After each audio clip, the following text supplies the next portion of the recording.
Motorspirit is here at the Pomona fairplex, the home of the opening and closing rounds of the NHRA annual drag schedule, the famous Corvette VW swap meet, and this weekend, the Grand National Roadster Show. It started in 1950, originally in Oakland. It was the famous Oakland Roadster Show. It's been here at Pomona for about the last dozen years or so. If you like customs, hot rods, chrome, built-out V8 engines, tuck and roll, this is the place for you.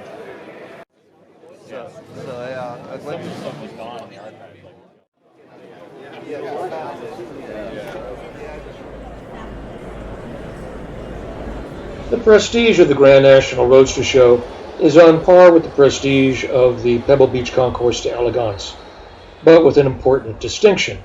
At Pebble, it's the restoration and originality of a production automobile. At Pomona, it's originality in a different sense. We're not supposed to be fixing up somebody else's idea. What may have begun as a production car is transformed by the originality of the owner and builder. No two cars are alike. For enthusiasts of a certain age, Pomona is a flashback of adolescent memory of famous rods and customs. Except now the hair is grayer and there's a paunch or two.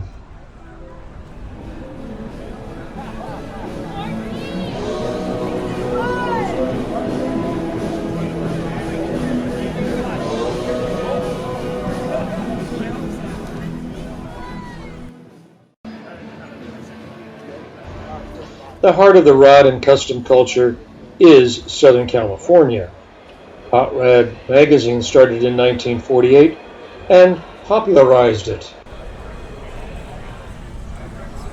Returning soldiers after the war started working in aircraft plants and modified their pre-war cars in shops in Santa Fe Springs, Torrance, along Jefferson Boulevard in Culver City. It was the beginnings of drag racing and the salt flats.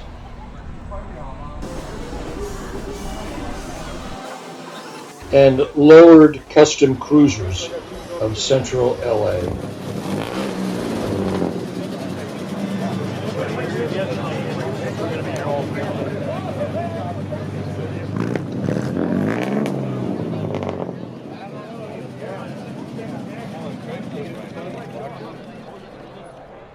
In each car is a phenomenal amount of time and money invested in planning, sourcing parts, fabrication, and artistry and craftsmanship that could make an Italian coach builder proud.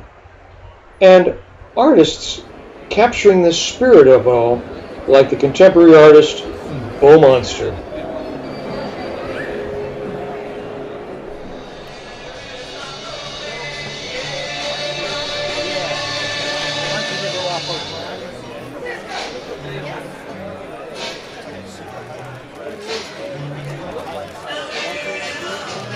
Monster.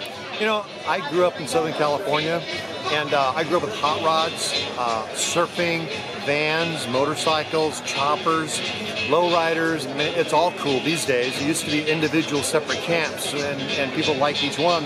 But these days, it's all intersected, and it's all cool stuff. So I like everything that I grew up with, basically. What I like about this show is it's all about creativity. You look at the cars that are out here, you look at the people, the way they're dressed. There's a lot of creativity, there's a lot of originality here, and frankly, it's the people and the show itself inspires me to do what I do. Well, first of all, what makes my artwork different is I scratch it with a knife. I start with a black board, and I scratch my designs with a knife, revealing the white that's underneath it, so it gives it a real contrasty, bold, fine line quality. The medium I use is called scratch board. It's a black ink board over white clay coat, and I'm just scratching off a little bit of the surface to see the white that's underneath. Very cool. So how long does it take to make one? Well, these designs, for instance, here's an original right here. And something like this big, the big size, that might be, 10 to 14 hours of scratching, but most of the work is in the pre-planning of the drawing. So I want to make sure when I scratch it, I want it to be right, because I can't make any mistakes and I can't change it. piece. I put most of the work in the planning of the piece. You know, my art is really derivative of an era, like a mid-60s era where people did eyeballs and flames. And so the trick is, how do you take something that's iconic and put your own spin on it? And that's what I'm trying to do here. But we all know that you got nitromethane in your veins, so it's cool. Yeah, I do. Thanks, man. Thank you.